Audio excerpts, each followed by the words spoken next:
Good morning Assam. সময় এতিয়া 6 বাজিছে। মই আপোনালোকৰ বাবে লৈ আহিছোঁ প্ৰতিদিনৰ দৰে আজিৰ দিনটোৰ ৰাশিফল।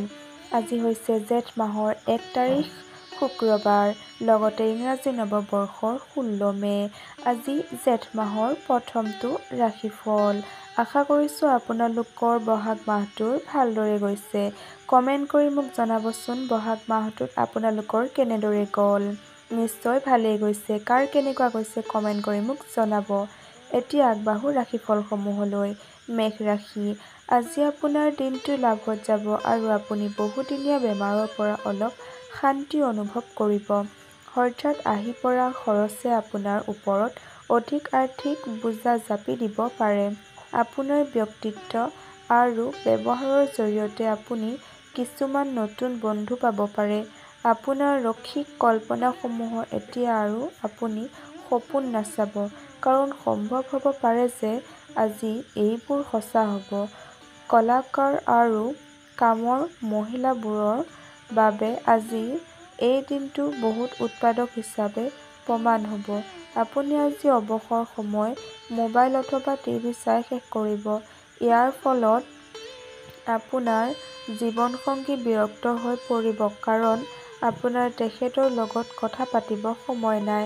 আপোনাৰ আৰু জীৱনসংগীৰ মাজত বিশ্বাসৰ এক দুৰ্বলতা আহিব পাৰে, যাৰ ফলত বৈবাহিক জীৱনত কিছু অশান্তিৰ সৃষ্টি হ'ব পাৰে।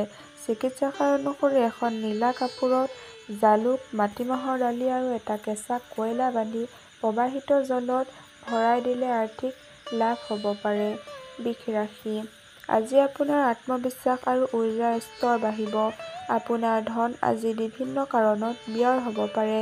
সেয়ে আপুনি এখন বাজেট তৈয়াৰ কৰাটো আৱশ্যক, যাৰ ফলত আপোনাৰ বহুত সমস্যা সমাধান হ'ব। এনেকুৱা সূচনা প্ৰকাশ নকৰিব যি ব্যক্তিগত আৰু গোপনীয় হয়। আপোনাৰ প্ৰিয়জন আজি আপোনাৰ জীৱিত দেৱদূতৰ দৰে হ'ব। এই মুহূৰ্তবোৰক উদযাপন কৰক। বহুত বিখ্যাত ব্যক্তিৰ লগত উঠা-বহা কৰিলে আপোনাৰ নতুন যোজনা আৰু চিন্তা বহুত অৰিহণা লাভ কৰিব। নিজৰ ব্যক্তিত্ব আৰু ৰূপ-ৰঙক ভাল কৰিবৰ বাবে কৰা চেষ্টা সন্তুষ্টজনক হ'ব। জীৱনসংগীৰ লগত প্ৰেম, হাঁহি-ধেমালি, আত্মীয়তা ইত্যাদিৰ আজিৰ দিনটো স্মৰণীয় হৈ ৰ'ব। চিকিৎসক অনুসৰি বিবাহিত জীৱন সুখৰ কৰিবৰ বাবে যিকোনো ৰাজহুৱা গোহালিত সেউজীয়া ঘাঁহ আৰু গৰুৰ দানা দান কৰক। মিথুন ৰাশি। কৰ্মক্ষেত্ৰত বৰিষ্ঠজনৰ কামৰ হেঁচা আৰু ঘৰত চলি থকা অশান্তিৰ বাবে আপোনাৰ মানসিক অশান্তি হ'ব পাৰে, যাৰ ফলত আপোনাৰ একাগ্ৰতা ভংগ হ'ব পাৰে। আপোনাৰ মনত সোনকালে পইচা আয় কৰাৰ তীব্ৰ ইচ্ছা এটা জাগিব। আপোনাৰ আত্মীয়ক বেয়া ব্যৱহাৰ নকৰিব। আপোনাৰ এনেকুৱা ব্যৱহাৰ আপোনাৰ পৰিয়ালক দুখ দিব পাৰে, আনকি সম্বন্ধতো দূৰত্ব আহি যাব পাৰে। আপোনাৰ প্ৰিয়জনৰ মন বেয়া হোৱা স্বত্বেও তেখেতক নিজৰ প্ৰেমৰ অনুধাৱন কৰাই থাকক। নতুন পৰিযোজনা আৰু খৰচ কৰাৰ পৰা বিৰত থাকক। আপুনি সেই স্থানৰ পৰা ওলাবলগীয়া হৈ পৰিছে আৰু অন্যৰ লগত চিনাকি বঢ়াবৰ আৱশ্যকতা আছে। যিবোৰ ব্যক্তি আগৰে পৰা সমাজত এক উচ্চ স্থান অধিকাৰ কৰি আছে, অন্যৰ হস্তক্ষেপ আপোনাৰ বৈবাহিক জীৱনত সমস্যাৰ সৃষ্টি কৰিব পাৰে।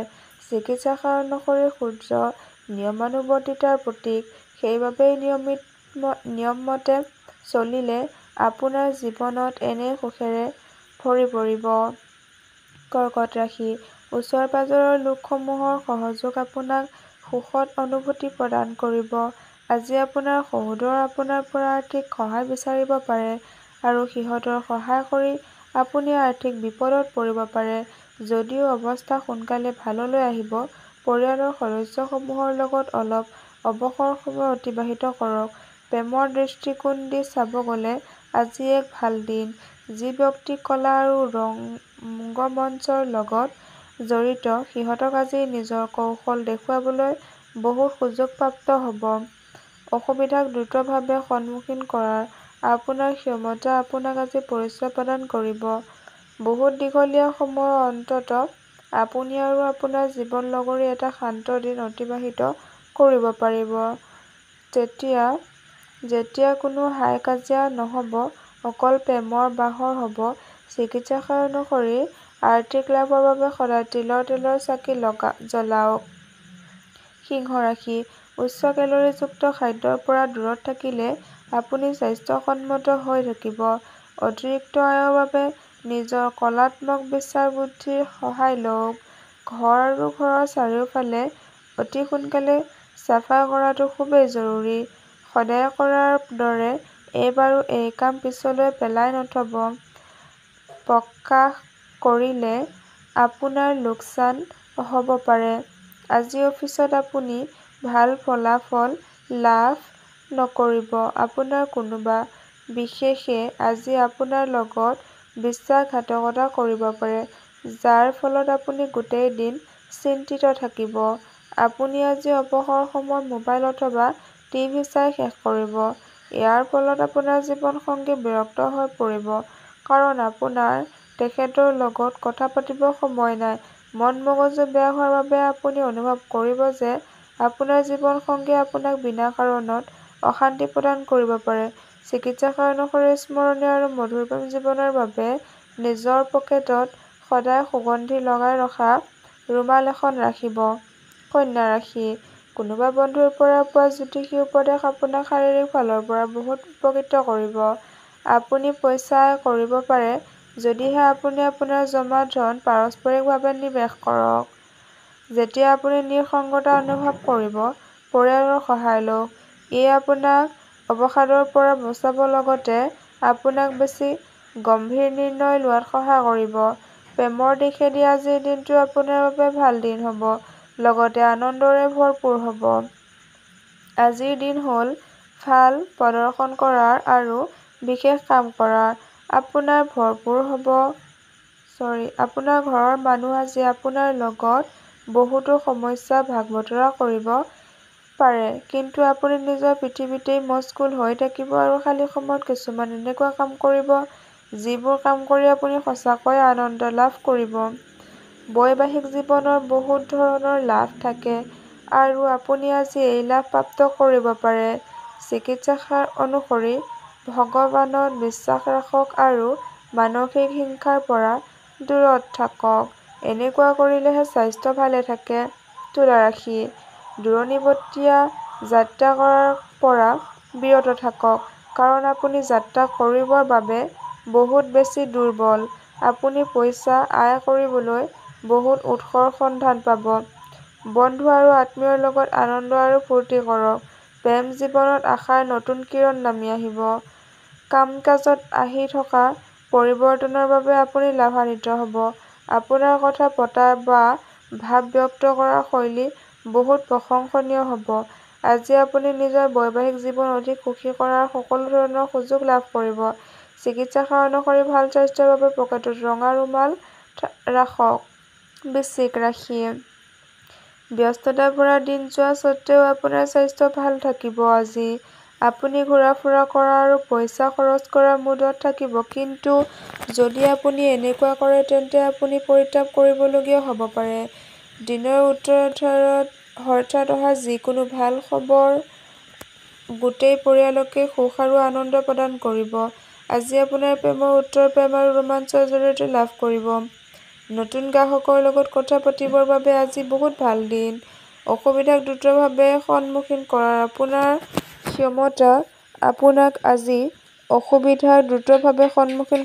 ক্ষমতা আপোনাক আজি পৰিচয় প্ৰদান কৰিব। আজিৰ দিনটোৱে আপোনাক আপোনাৰ প্ৰিয়জনৰ ৰোমান্টিক ভাৱনাসমূহ সম্পূৰ্ণৰূপে দেখুৱাব। চিকিৎসক অনুসৰি নিজৰ সহোদৰৰ প্ৰতি মনত বেয়া ভাৱ নাৰাখিব অথবা অপশব্দ কোৱাৰ পৰা বাচক, তেতিয়াহ'লে আপোনাৰ আৰ্থিক স্থিতি ভাল হ'ব। ধনু ৰাশি, কৰ্মক্ষেত্ৰত বৰিষ্ঠজনৰ কামৰ হেঁচা আৰু ঘৰত চলি থকা অশান্তিৰ বাবে আপোনাৰ মানসিক অশান্তি হ'ব পাৰে, যাৰ ফলত আপোনাৰ একাগ্ৰতা ভংগ হ'ব পাৰে। সন্তানৰ বাবে অৰ্থ লাভৰ পূৰ্ণ সম্ভাৱনা আছে আৰু লগতে সুখপ্ৰাপ্তিও আছে। নিজৰ অতিৰিক্ত সময় নিস্বাৰ্থ সেৱাত অৰ্পণ কৰক। এই কামে আপোনাক আৰু আপোনাৰ পৰিয়ালক সুখ আৰু সন্তুষ্টি প্ৰদান কৰিব। আপোনাৰ প্ৰিয়জনক বুজাৰ চেষ্টা কৰক, নহ'লে বিপদত পৰিব পাৰে। আজিৰ দিন হ'ল ভাল প্ৰদৰ্শন কৰাৰ আৰু বিশেষ কাম কৰা। আজি মগজুৰ বহুত ব্যায়াম হ'ব পাৰে। আপোনালোকৰ মাজত আজি দবা খেল অনুষ্ঠিত হ'ব পাৰে। লগতে বৰ্গসাঁথৰৰ খেলো হ'ব পাৰে। আন কিছুমানে গল্প, চুটিগল্প আৰু কবিতা আৰু ভৱিষ্যতৰ যোজনা ইত্যাদি কৰি সময় অতিবাহিত কৰিব পাৰে। আজি আপোনাৰ মা-দেউতাই আপোনাৰ জীৱন সংগীক কিছু ভাল আশীৰ্বাদ দিব পাৰে, যাৰ ফলত আপোনাৰ বৈবাহিক জীৱন অধিক সুন্দৰ হৈ পৰিব। চিকিৎসাশাস্ত্ৰ অনুসৰি পৰিয়ালত সুখ আৰু শান্তিৰ অটুট স্থিতিৰ বাবে শান্ত মনে নিয়মিতভাৱে ওমৰ 28 বাৰ উচ্চাৰণ কৰক। মকৰ ৰাশি। আপোনাৰ আকৰ্ষণীয় ব্যক্তিত্ব আজি অন্যৰ ধ্যান আপোনাৰ পিনে আকৰ্ষণ কৰিব। যি ব্যৱসায়ী নিজৰ ব্যৱসায়ৰ বাবে সঘনে ঘৰৰ পৰা বাহিৰত থাকে, সিহঁত আজি যাতে নিজৰ অৰ্থ বিশেষভাৱে সুৰক্ষিত ৰখে যেন। চুৰি হোৱাৰ সম্ভাৱনা আছে। যাক আপুনি ভাল পায়, সিহঁতৰ লগত উপহাৰ আদান-প্ৰদান কৰাৰ বাবে আজি ভাল দিন। আপোনাৰ প্ৰিয়জনৰ অনুপস্থিতিত আপুনি নিজে খালি খালি অনুভৱ কৰিব। তেতিয়ালৈকে কোনো প্ৰতিশ্ৰুতি নিদিব, যেতিয়ালৈকে আপুনি সম্পূৰ্ণৰূপে সেই কাম কৰাত সক্ষম নহ'ব। অসুবিধাক দ্ৰুতভাৱে সন্মুখীন কৰাৰ আপোনাৰ ক্ষমতা আপোনাক আজি পৰিচয় প্ৰদান কৰিব। জীৱনসংগীৰ অসুস্থতাৰ বাবে আপোনাৰ কাম-কাজত বেয়া প্ৰভাৱ পৰিব পাৰে। চিকিৎসাশাস্ত্ৰ অনুসৰি প্ৰেমাস্পদক দেখা কৰাৰ আগত মূৰ আৰু গা ভাল সুগন্ধিযুক্ত প্ৰাকৃতিক তেলেদি মালিচ কৰাই ল'ব। এই কাৰ্যই আপোনাৰ প্ৰেমৰ সম্পৰ্ক অধিক মসৃণ কৰি তুলিব। কুম্ভ ৰাশি। কৰ্মক্ষেত্ৰত বৰিষ্ঠজনৰ কামৰ হেঁচা আৰু ঘৰত চলি থকা অশান্তিৰ বাবে আপোনাৰ মানসিক অশান্তি হ'ব পাৰে, যাৰ ফলত আপোনাৰ একাগ্ৰতা ভংগ হ'ব পাৰে। আজি পাৰ্টিত কোনোবা এনে ব্যক্তিৰ লগত আপোনাৰ চিনাকি হ'ব, যিয়ে আৰ্থিক অৱস্থা শক্তিশালী কৰাৰ কিছুমান বহুমূলীয়া উপদেশ আপোনাক দিব। শিশুসমূহে আপোনাৰ উপলব্ধি বৰ্গ অনুভৱ কৰাব। আজি আপুনি আপোনাৰ প্ৰিয়জনক ট্ৰফী আৰু চকলেট ইত্যাদি দিব পাৰে। কেৰিয়াৰৰ লগত জড়িত নিৰ্ণয় নিজেই কৰক। পিছত হোৱা এই লাভবোৰ আপুনি লাভ কৰিব। কাম সোনকালে শেষ কৰি ঘৰলৈ যোৱাটো আপোনাৰ বাবে ভাল হ'ব। ইয়াৰ ফলত আপোনাৰ পৰিয়ালৰ লোকবোৰো সুখী হ'ব আৰু আপুনিও সতেজ অনুভৱ কৰিব। আজিৰ দিনটো আপোনাৰ আৰু জীৱনসংগীৰ মাজত আত্মীয়তাপূৰ্ণ কথা কোৱাৰ বাবে সঠিক সময়। চিকিৎসাশাস্ত্ৰ অনুসৰি নিতৌ দেৱী দুৰ্গাৰ মূৰ্তি অথবা ছবিক পূজা কৰক। সিংহ বাহিনী আৰ্থিক অৱস্থা সবল আৰু সফল হ'ব। মীন ৰাশি। দিনৰ আৰম্ভণি আপুনি যোগ প্ৰণাম দি কৰিব পাৰে। এনেকুৱা আৰম্ভণি আপোনাৰ বাবে লাভদায়ক হ'ব আৰু আপোনাক গোটেই দিনলৈ সক্ৰিয় কৰি ৰাখিব। আজি পাৰ্টিত কোনোবা এনে ব্যক্তিৰ লগত আপোনাৰ চিনাকি হ'ব, যিয়ে আৰ্থিক অৱস্থা শক্তিশালী কৰাৰ কিছুমান বহুমূলীয়া উপদেশ আপোনাক দিব। যদি আপুনি পাৰ্টি কৰাৰ কথা ভাবি আছে, তেন্তে আপুনি নিজৰ ভাল বন্ধুসকলক এই অনুষ্ঠানত মাতক। এনেকুৱা লোকসকলৰ উপস্থিতিয়ে আপোনাৰ উৎসাহ বহু গুণে বঢ়াব। কোনোবা মনোগ্ৰাহী ব্যক্তিৰ লগত দেখা হোৱাৰ প্ৰবল সম্ভাৱনা আছে। অফিচত থকা আপোনাৰ বহুত শত্ৰু আজি আপোনাৰ বন্ধু হৈ যাব। অকল আপোনাৰ এক ভাল কামৰ সলনি। আপোনাৰ ঘৰৰ মানুহ আজি আপোনাৰ লগত বহুতো সমস্যা ভাগ-বতৰা কৰিব পাৰে। কিন্তু আপুনি নিজৰ পৃথিৱীতেই মচগুল হৈ থাকিব আৰু খালী সময়ত কিছুমান এনেকুৱা কাম কৰিব, যিবোৰ কাম কৰি আপুনি সঁচাকৈয়ে আনন্দ লাভ কৰিব। আজিৰ দিনটো আপুনি আৰু জীৱনসংগীৰ মাজত আত্মীয়তাপূৰ্ণ কথা কোৱাৰ বাবে সঠিক সময়। চিকিৎসাশাস্ত্ৰ অনুসৰি কৰ্মজীৱনৰ অগ্ৰগতি লাভ কৰিবৰ বাবে ঘৰত পেলনীয়া বস্তু তথা অলাগতিয়াল বস্তু জমা কৰাৰ পৰা বিৰত থাকক। পুনৰ লগ হোৱাৰ আশাৰে মই এই মুহূৰ্তত আপোনালোকৰ পৰা বিদায় মাগিছোঁ। ওম নমঃ শিৱায়। ওম নমঃ শিৱায়। ওম নমঃ শিৱায়। কমেণ্ট বক্সত আপোনালোকে নিশ্চয় 3 বাৰকৈ লিখিব, ওম নমঃ শিৱায়। ওম নমঃ শিৱায়। আজিলৈ আহিছোঁ। বাই। পুনৰ এটি ৰাশিফল ভিডিঅ'ত মই আপোনালোকক এনেদৰেই লগ পাম। যিসকলে মোৰ ৰাশিফল চেনেলটো ছাবস্ক্ৰাইব কৰা নাই, অতি সোনকালে ছাবস্ক্ৰাইব কৰি ল'ব। মোৰ দৈনন্দিনৰ ৰাশিফলসমূহ পাই থাকিবলৈ